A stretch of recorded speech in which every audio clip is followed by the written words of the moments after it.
Pada suatu kali ketika Yesus mengajar di Bait Allah, ia berkata bagaimana ahli-ahli Taurat dapat mengatakan bahwa Mesias adalah anak Daud. Daud sendiri oleh pimpinan Roh Kudus berkata, Tuhan telah berfirman kepada Tuanku, duduklah di sebelah kananku, sampai musuh-musuhmu kutaruh di bawah kakimu. Daud sendiri menyebut dia tuannya, bagaimana mungkin ia anaknya pula. Orang banyak yang besar jumlahnya mendengarkan dia dengan penuh minat. Dalam pengajarannya, Yesus berkata, hati-hatilah terhadap ahli-ahli Taurat yang suka berjalan-jalan memakai jubah panjang dan suka menerima penghormatan di pasar, yang suka duduk di tempat terdepan di rumah ibadat dan di tempat terhormat dalam perjamuan, yang menelan rumah janda-janda, sedang mereka mengelabui mata orang dengan doa yang panjang-panjang. Mereka ini pasti akan menerima hukuman yang lebih berat. Pada suatu kali Yesus duduk menghadapi peti persembahan dan memperhatikan bagaimana orang banyak memasukkan uang ke dalam peti itu. Banyak orang kaya memberi jumlah yang besar. Lalu datanglah seorang janda yang miskin dan ia memasukkan 2 peser, yaitu 1 duit.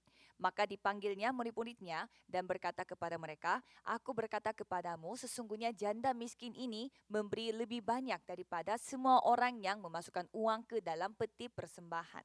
Sebab mereka semua memberi dari kelimpahannya, tetapi janda ini memberi dari kekurangannya, semua yang ada padanya, yaitu seluruh nafkahnya. Amin. Amin. Mari kita mengakui iman kita, Yesus adalah Kristus, anak Allah yang hidup. Yesus adalah Kristus, anak Allah yang hidup. Mari kita saling memberi salam, mari kita saling mengasihi. Kita saling mengasihi. Judul khotbah hari ini adalah pentingnya hati. Bacaan hari ini diambil dari Markus 12 ayat 35 sampai dengan 44. Sebagai pengantar, kita telah membahas tentang intisari Alkitab dan intisari kehidupan beriman.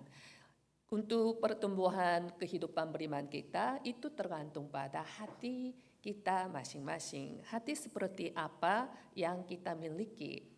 Ketika kita memiliki hati yang benar berdasarkan firman Tuhan, pertumbuhan iman kita akan pasti akan terjadi. Intisari dari firman-Nya adalah hanya Kristus, hanya kepenuhan kerajaan Allah dan hanya kepenuhan Roh Kudus, 3K saja. Setelah Yesus memasuki Yerusalem untuk menggenapi tugas di bumi ini, para pemimpin Yahudi terus-menerus menyerang dia. Imam-imam kepala, ahli-ahli Taurat, orang Farisi, Herodian, orang Saduki, dan tua-tua bangsa bergiliran menyerang Yesus untuk menjerat dan membunuhnya, tetapi serangan mereka tidak berhasil. Namun dalam teks hari ini situasi yang berbalik, sebaliknya terjadi. Yesus berpaling dan bertanya kepada mereka, bagaimana ahli-ahli Taurat dapat mengatakan bahwa Mesias adalah anak Daud? Intisari dari pertanyaan Yesus adalah, siapakah Yesus? Siapakah Kristus? Mesias atau Kristus adalah kata yang sama dalam bahasa Ibrani, Mesias, dalam bahasa Yunani, Kristus. Dulu maupun sekarang pertanyaan penting dalam kehidupan beriman adalah, siapakah Kristus? Siapakah Yesus? Sebagai orang Kristen, kita harus menjawab pertanyaan tersebut dengan jelas dan tepat. Kebanyakan orang Kristen kehilangan intisari dan esensi dari kekristenan dan menilai dan mengkritiknya dengan hal-hal yang sepele. Karena mereka menilainya, mengkritiknya dengan pikiran mereka sendiri sebagai standar. Pikiran manusia tidak dapat menjadi standar karena manusia adalah makhluk yang terbatas. Pikiran manusia harus disesuaikan dengan kehendak Tuhan dan rencana Tuhan yang tidak terbatas. Dalam teks hari ini, Yesus mengajarnya secara alkitabiah tentang siapa dirinya. Ia juga menegur kemunafikan dari para pemimpin Yahudi. Kemudian Yesus menekankan bahwa mereka harus memiliki hati yang jujur, hati yang benar, seperti seorang janda yang miskin sebagai sebuah contoh. Saya memberkati setiap jemaat Indonesia serta Timur Leste dalam nama Yesus Kristus. Kiranya saudara dapat menjadi seorang Kristen yang benar dengan memegang intisari erat untuk mengeluarkan mereka yang sedang menjalani kehidupan beriman agamawi dan orang tidak percaya yang sedang mengembara di tengah masalah. Kejadian pasal 3 melalui firman mimbar hari ini. Pokok bahasan yang pertama adalah munafik. Dalam ayat 35, pada suatu kali ketika Yesus mengajar di bait Allah, ia berkata, bagaimana ahli-ahli Taurat dapat mengatakan bahwa Mesias adalah anak Daud? Kita harus menafsirkan dengan baik pertanyaan Yesus tersebut. Pertanyaan Yesus tersebut tidak berarti bahwa Mesias adalah bukan anak Daud. Pada waktu itu orang Yahudi percaya bahwa Mesias akan datang sebagai anak Daud, tetapi mereka tidak tahu bahwa Mesias adalah Tuhan yang akan datang ke dunia ini dalam bentuk manusia. Oleh sebab itu Yesus bertanya kepada mereka supaya mereka menyadarinya dan memberikan sebuah contoh untuk menyelesaikan kesalahpahaman mereka. Dalam ayat 36 sampai dengan 37, Daud sendiri oleh pimpinan Roh Kudus berkata, Tuhan telah berfirman kepada Tuanku, duduklah di sebelah kananku sampai musuh-musuhmu ku taruh di bawah kakimu. Daud sendiri menyebut dia tuannya, bagaimana mungkin dia anaknya pula. Orang banyak yang besar jumlahnya mendengarkan dia dengan penuh minat. Yesus mengutip ayat-ayat dari Mazmur 110 ayat 1 ditulis oleh Daud. Duduklah di sebelah kananku sampai ku buat musuh-musuhmu menjadi tumpuan kakimu. Dikatakan bahwa Tuhan berfirman kepada Tuanku. Di sini kata Tuhan mengacu pada Kristus. Daud memanggil Kristus yang akan datang ke dunia ini melalui garis keturunan Daud sebagai Tuhan. Menyebut seseorang sebagai Tuhan berarti mengakui dia lebih tinggi, lebih besar, dan lebih berkuasa daripada dirinya sendiri. Daud mengatakan bahwa meskipun Kristus datang dalam bentuk daging manusia dalam garis keturunannya, dia adalah Tuhan. Dengan kata lain, Daud mengakui bahwa Kristus yang akan datang sebagai keturunannya adalah Allah anak Allah. Markus mengatakan bahwa pengakuan Daud diilhami oleh Roh Kudus. Dibuktikan dalam Roma 1 ayat 3 sampai dengan 4 tentang anaknya yang menurut daging diperanakan dari keturunan Daud dan menurut Roh Kekudusan dinyatakan oleh kebangkitannya dari antara orang mati bahwa ia adalah anak Allah yang berkuasa, Yesus Kristus Tuhan kita. Kita harus menyadari melalui teks hari ini bahwa Yesus Kristus adalah sepenuhnya manusia sekaligus sepenuhnya Allah. Di sini tersembunyi rahasia Yesus Kristus yang dapat menyelesaikan manusia, menyelamatkan manusia. Hanya dengan sepenuhnya sebagai manusia, Yesus dapat menjadi wakil manusia dan mati menggantikan manusia. Hanya dengan sepenuhnya sebagai Allah, Yesus dapat menebus kita semua manusia dari dosa. Oleh sebab itu, yang dapat disebut sebagai juru selamat harus memiliki dua natur ini, yaitu natur Allah dan manusia. Karena siapapun di antara ciptaan tidak mungkin memenuhinya, karena malaikat yang tidak memiliki tubuh tidak mungkin mati. Karena manusia yang berdosa sejak lahir tidak mungkin menebus orang yang berdosa. Oleh sebab itu Tuhan sendiri membuka jalan agar manusia datang kembali dengan Tuhan kepada Tuhan. Itu adalah Yesus Kristus. Yesus Kristus menjadi jalan untuk bertemu kembali dengan Tuhan. Dalam Kejadian 3 ayat 15 yang dimaksudkan dengan keturunan perempuan adalah Yesus Kristus. Yesus Kristus adalah bukan keturunan laki-laki, keturunan manusia yang berdosa, tetapi keturunan perempuan yang dikandung daripada Roh Kudus, lahir dari anak darah Maria. Yesus Kristus adalah juru selamat yang menyelamatkan mendasar manusia berasal dari Kejadian pasal 3 dan yang membuka jalan keselamatan. Ketika saudara percaya fakta ini, status saudara sebagai anak-anak Tuhan dipulihkan dan saudara memperoleh hidup yang kekal. Jika saudara memandang Mesias Kristus secara duniawi, saudara tidak dapat mengalami perubahan dalam kehidupan saudara. Meskipun seberapa banyak saudara membaca Alkitab atau tamat dari STT, jika saudara tidak menyadari kelahiran Yesus, kematian Yesus, kebangkitan Yesus, dan kedatangan kedua Yesus yang dapat menyelesaikan masalah mendasar manusia, yaitu masalah setan, masalah dosa, dan masalah terpisah dari Tuhan yang berasal dari Kejadian pasal 3, sebagaimana ahli-ahli Taurat dalam teks hari ini, malah saudara akan menjalani kehidupan ketidakbahagiaan yang melawan, memberontak terhadap Tuhan.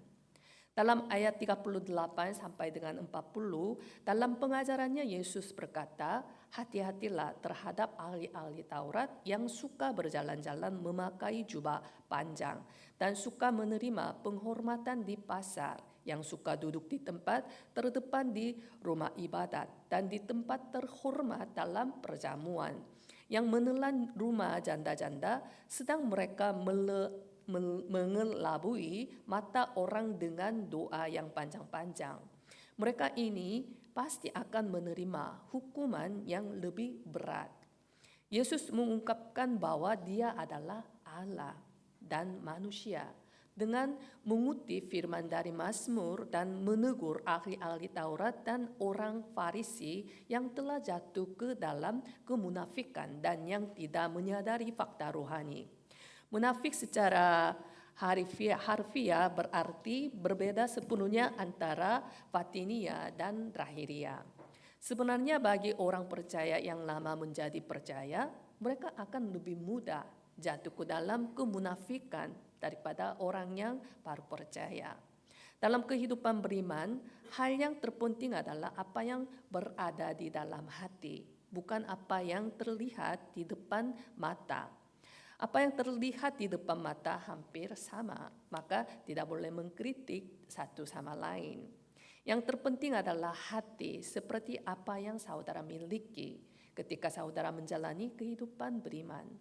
Dalam 1 Samuel 16 ayat 7, manusia melihat apa yang di depan mata, tetapi Tuhan melihat hati. Ada sebuah prinsip yang aslinya tetap sama. Belakangan ini ada banyak orang yang melakukan operasi plastik, meskipun beroperasi yang plastik jika setelah menikah dan lahir anaknya barulah ketahuan wajah asli ibunya. Wajah anaknya mirip dengan wajah asli dari ibunya. Maksud perkataan ini adalah bukan tidak boleh beroperasi plastik. Ini hanya sebagai perumpamaan saja. Ketika saudara menjalani kehidupan beriman, jika hati saudara tidak berubah, pura-pura kudus, pura-pura rajin secara lahiriah, saudara tidak dapat menghasilkan buah rohani. Saya memberkati setiap jemaat Indonesia serta Timur Leste dalam nama Yesus Kristus. Kiranya saudara dapat berfokus pada hanya Kristus. Kiranya saudara dapat berfokus pada hanya kerajaan Allah. Karena kita tidak dapat melakukan apapun dengan kekuatan diri kita. Kiranya saudara dapat menerima hanya kepenuhan Roh Kudus. Sehingga kiranya saudara diperlengkapi dengan kehidupan hanya 3K. Kristus, kerajaan Allah, kepenuhan Roh Kudus, dan memperluas tempat kemah saudara baik fisik maupun rohani. Pokok bahasan yang kedua adalah hati yang benar. Dalam ayat 41 sampai dengan 42, pada suatu kali Yesus duduk menghadapi peti persembahan dan memperhatikan bagaimana orang banyak memasukkan uang ke dalam peti itu. Banyak orang kaya memberi jumlah yang besar, lalu datanglah seorang janda yang miskin dan ia memasukkan 2 peser, yaitu 1 duit. Yesus menjelaskan kepada murid-muridnya tentang kehidupan yang jujur dan yang munafik melalui penampilan persembahan antara banyak orang kaya dan seorang janda yang miskin. Dikatakan bahwa banyak orang kaya memasukkan jumlah uang yang besar ke dalam peti. Lalu seorang janda yang miskin memasukkan 2 peser, yaitu 1 duit. Mulut peti persembahan itu berbentuk seperti trompet sehingga disebut sebagai tabut trompet. Dikarenakan peti itu terbuat dari kuningan, ketika mereka memberi persembahan, kedengaran suara yang jatuh ke dalam peti sesuai dengan banyaknya persembahan. Sangat mudah untuk menghitung berapa banyak yang telah dimasukkan. Orang kaya memasukkan banyak uang, jadi suaranya besar dan keras. Namun masalahnya adalah tujuan persembahan mereka bukan sebagai persembahan kepada Tuhan, tetapi mereka mempertunjukkan diri supaya orang lain menjadi iri kepada kekayaan mereka. Sebaliknya, seorang janda yang miskin memasukkan 2 peser, yaitu 1 duit. Peser adalah mata uang dari orang Yahudi, duit adalah mata uang dari orang Yunani. Karena kitab Injil Markus ditulis untuk orang Yunani, kedua sebutan untuk mata uang itu dicatat. Peser dan duit adalah unit terkecil mata uang dari 2 negara. Meskipun ia memasukkan persembahan ke dalam peti, sepertinya tidak akan terdengar suaranya. Namun, janda itu sama sekali tidak peduli dengan apa yang dipikirkan orang lain. Janda itu memberi hatinya sendiri. Dalam ayat 43 sampai dengan 44, maka dipanggilnya murid-muridnya dan berkata kepada mereka, "Aku berkata kepadamu, sesungguhnya janda miskin ini memberi lebih banyak daripada semua orang yang memasukkan uang ke dalam peti persembahan. Sebab mereka semua memberi dari kelimpahannya, tetapi janda ini memberi dari kekurangannya, semua yang ada padanya, yaitu seluruh nafkahnya." Pengabdian janda yang miskin ini diakui oleh Yesus sebagai pengabdian yang benar dan lengkap. Pada saat itu bagi janda-janda sangat sulit untuk mencari kebutuhan pokok. Meskipun demikian, janda ini ingin memberi persembahan kepada Tuhan dan terlepas dari apa yang orang lain mengejeknya karena memberi terlalu sedikit. Dia memberikan segalanya kepada Tuhan dengan hati yang tulus. Yesus menekankan bahwa persembahan janda yang miskin itu adalah persembahan yang Allah terima. Kita harus tahu bahwa memberi kepada Tuhan dengan hati bahwa segala yang kita miliki adalah milik Tuhan. Itu adalah persembahan yang benar. Sejauh ini gereja Yewon telah berkembang karena ada hati anggota keluarga Yewon yang begitu berharga. Karena ada pengabdiannya, pentabisan bait Allah juga menjadi mungkin karena persembahan yang diberikan para anggota dengan hati yang sungguh-sungguh selama perjalanan yang panjang ini. Gereja Yewon ada juga karena berkat setiap anggota. Dalam 2 Korintus 8 ayat 1 sampai dengan 3, saudara-saudara, kami hendak memberitahukan kepada kamu tentang kasih karunia yang dianugerahkan kepada jemaat-jemaat di Makedonia. Selagi dicobai dengan berat dalam pelbagai penderitaan, sukacita mereka meluap dan meskipun mereka sangat miskin, namun mereka kaya dalam kemurahan. Aku bersaksi bahwa mereka telah memberikan menurut kemampuan mereka, bahkan melampaui kemampuan mereka. Melalui komunitas Yewon yang secara sukarela, bahkan melampaui kemampuan kita, Tuhan akan mewujudkan penginjilan 237 bangsa dan 5.000 suku. Satu persatu dari saudara sangat berharga. Saya memberkati setiap jemaat Indonesia serta Timur Leste dalam nama Yesus Kristus. Kiranya saudara dapat menjadi murid Kristus mutlak yang memperluas keempat utama tempat kemah dengan menantang diri dalam perjanjian dengan hati yang benar, hati yang sungguh-sungguh di hadapan Tuhan. Sebagai kesimpulan, cerita ini ditulis oleh seorang dokter yang bekerja di bangsal kanker. Dikatakan bahwa di bangsal kanker ada banyak pasien yang dapat hidup hanya 2 bulan atau paling lama 6 bulan. Tetapi karena mereka merasa bosan dari hari sehari, mereka bermain karena kartu sebagai judi. Di antaranya ada yang beruntung Rp100.000 atau Rp300.000 ketika mereka mengambil uang sedikit, mereka merasa seru sambil berteriak. Ketika saya melihat mereka yang akan meninggalkan dunia ini dalam 2 bulan atau 6 bulan, saya merasa sangat sedih dan kasihan karena mereka membuang waktunya dengan hal-hal yang sia-sia.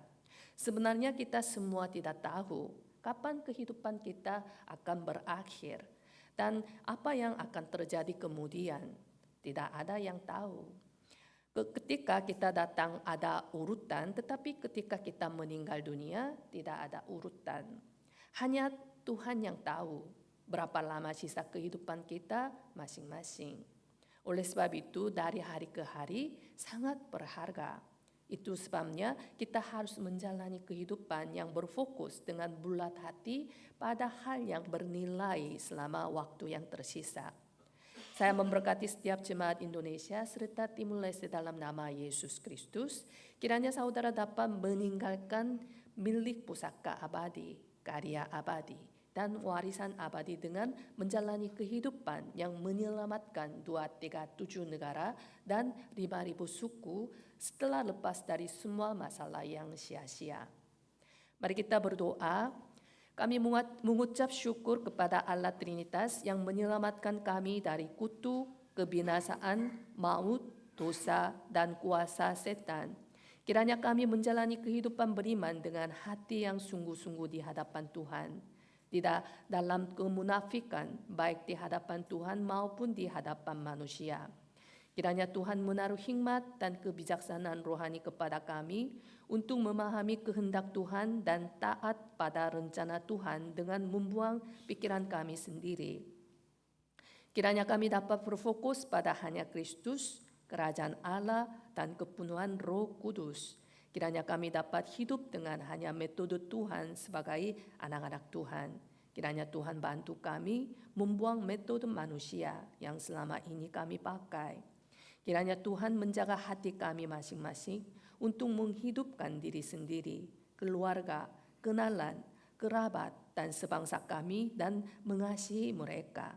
Kami berdoa di dalam nama Yesus Kristus. Amin.